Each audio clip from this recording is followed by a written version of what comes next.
Madame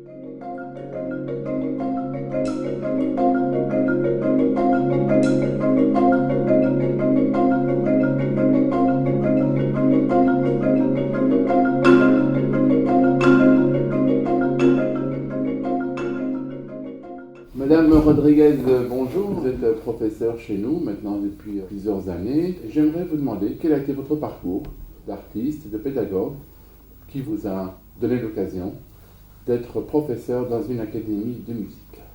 Donc, j'ai commencé la musique à l'âge de 8 ans. J'ai d'abord fait du piano, de la guitare, du chant. Ensuite, j'ai eu l'occasion de participer au Sans-Guitare. C'était un ensemble d'une centaine de guitares. C'était des super expériences en tant qu'élève, parce que dès qu'on savait jouer quelques notes, le professeur nous proposait d'intégrer le groupe. Et au début, on jouait des cordes à vide, et puis assez rapidement, on a pu jouer des choses plus difficiles. Donc c'était des très bonnes expériences. J'ai chanté également à la choraline. J'ai beaucoup fréquenté l'académie de musique. Et je trouve que c'est important de le souligner. Et alors le piano est arrivé à quel moment? J'ai commencé le piano à l'âge de 11 ans. J'ai assez rapidement décidé que je voulais être professeur. C'était vraiment ça. Oui, j'aime beaucoup jouer du piano. Je joue en duo en fait. Donc je joue avec une mezzo-soprano qui s'appelle Stéphanie Delso. Le nom du duo, c'est le duo Améthyste. Et je joue également avec mon mari, Nicolas Paternotte, qui est pianiste. Donc on fait du 4 mains. Très très agréable, mais l'aspect pédagogique m'a assez vite charmée.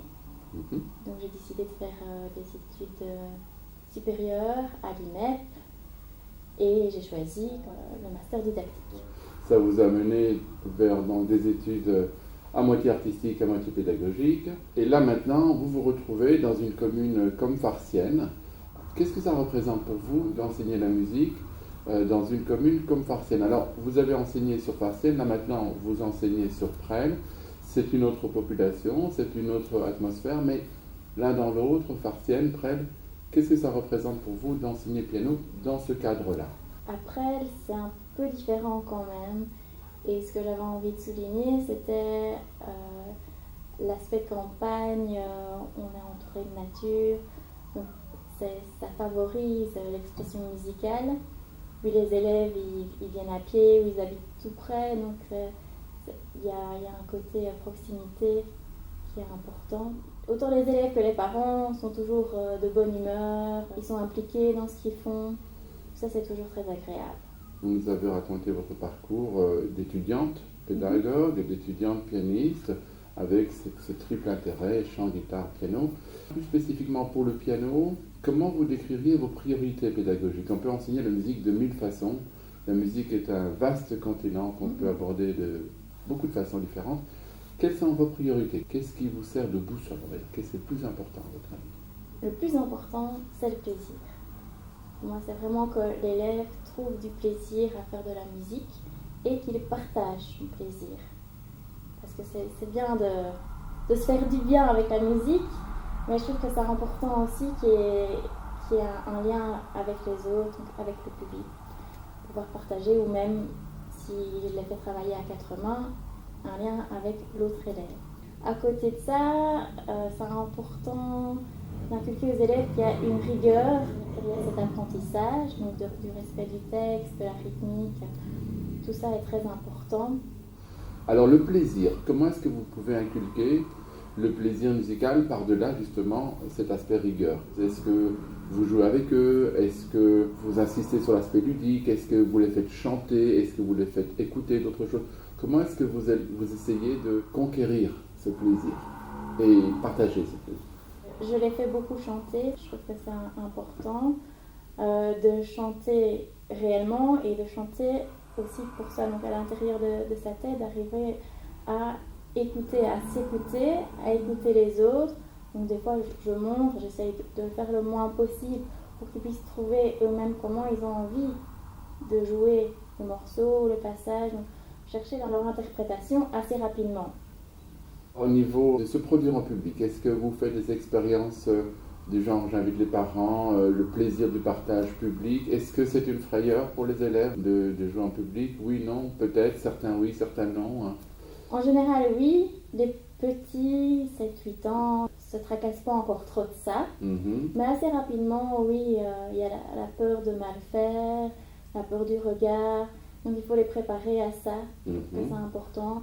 Je leur dis, n'hésitez pas à la maison de demander à papa, maman, les grands frères, grandes sœurs de vous écouter, de consacrer un moment vraiment d'écoute parce que c'est pas la même chose de jouer à la maison, de travailler son morceau, de jouer devant un professeur que de jouer devant un public. Donc il faut préparer tout ça. Et donc leur proposer le plus souvent possible de jouer en public, je trouve que c'est important. Mhm. Donc, la musique est un vaste continent qu'on peut aborder de plein de façons, mais aussi qui propose plein de choses différentes. Il y a la tradition classique, il y a la tradition variété, il y a la tradition musique de film. Comment vous choisissez votre répertoire? Est-ce que les élèves, on voit au chapitre? Est-ce qu'ils viennent avec des propositions? Est-ce que vous allez sur Internet, YouTube, enfin tout ça, toute la nouvelle technologie? J'essaie que ce soit le plus diversifié possible. Donc autant leur faire travailler des pièces du répertoire classique que d'aller dans des musiques de films ou des petites chansons ou certains qui aiment bien les chansons des dessins animés pour les petits ou même des chansons actuelles. Donc j'essaie qu'ils fassent les deux. Je ne vais pas dire j'impose, mais je leur demande quand même de faire du classique. À côté de ça, j'écoute leur choix. Donc s'il y a quelqu'un qui me dit je veux faire du jazz ou je veux faire telle chanson, je vais chercher. J'incite aussi l'élève à chercher lui-même parce qu'il y a maintenant avec internet on peut trouver pas mal de partitions. Après je regarde si la partition est adaptable à son niveau, s'il n'y a pas trop de fautes, etc.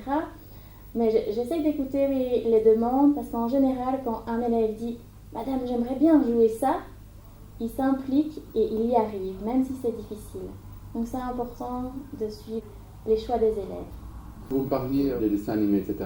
Est-ce qu'il vous arrive de faire des corrélations entre son et forme, et entre un morceau et un dessin? Est-ce que parfois vous faites dessiner vos élèves leurs morceaux, ou inversement, à partir d'un dessin, imaginez un petit morceau de musique? Ça non. Par contre, je leur demande souvent de trouver des images ou des petites histoires. Justement, je leur parle d'un dessin animé ou d'un film et essayer qu'ils puissent situer ce qui se passe dans leur morceau, de voir des personnages, quel est le paysage derrière, qu'est-ce qui se passe quand il y a tel changement. Je trouve ça important de pouvoir mettre des images sur ce qu'ils jouent.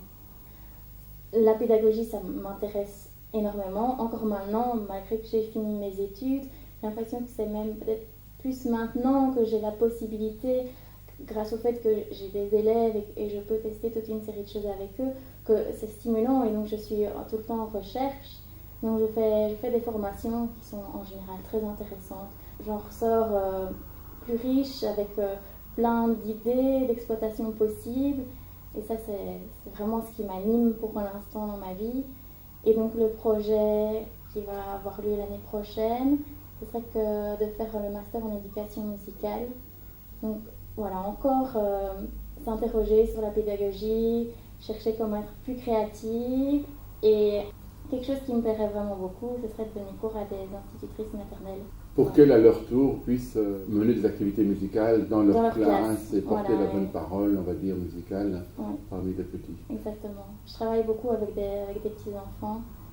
Je fais des stages, des veilles musicales, des cours hebdomadaires également, même avec des bébés accompagnés de leurs parents. Et donc, pouvoir développer cet aspect-là qui m'anime beaucoup aussi. J'ai créé une ASBL qui s'appelle ASBL Musicanto. Voilà, c'est un peu toutes les facettes de qui je suis en tant que musicienne. Un grand merci, Madame Rodriguez. Je vous souhaite une bonne après-midi. Là, vous allez après, justement, pour rencontrer vos élèves. Voilà. Eh bien, bon après-midi, bonne route et bon travail. Merci.